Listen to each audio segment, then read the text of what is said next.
ուղիղ եթերով բոլորս տեսել ենք, որ Նիկոլ Փաշինյանը կառավարության բոլոր անդամներին անվանել է տգետ, համաձայնել են։ Վստահ եմ, եթե հաջորդ նիստին որևէ նախարարի անվանի սրբապիղծ, էլի լռելու է, ու այդ հնազանդների խմբում իր թելադրածը ընդունում է որպես օրենք, անունն էլ դնում են ժողովրդի կարծիք։ Սրանք շատ են խոսում ժողովրդի անունից, եւ Փաշինյանն իր ու ավելի հավանական է Իլհամ Ալիևի անձնական օրակարգը փորձում է փաթաթել ժողովրդի վզին։ Ստացվում է թե ոչ։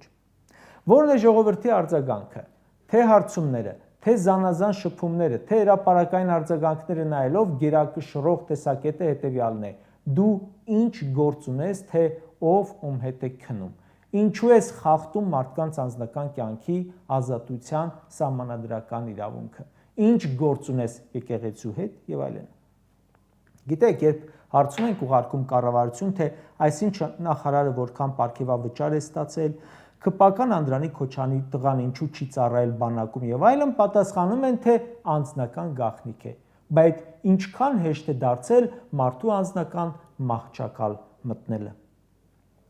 Հոգևորականների մեջ էլ կարող են լինել մարդիկ, որոնք պատվիրանները խախտել են, աշխարհիկների մեջ էլ, բայց դուք որ հաստատ ոչ սուրբ եք, ոչ դատավոր։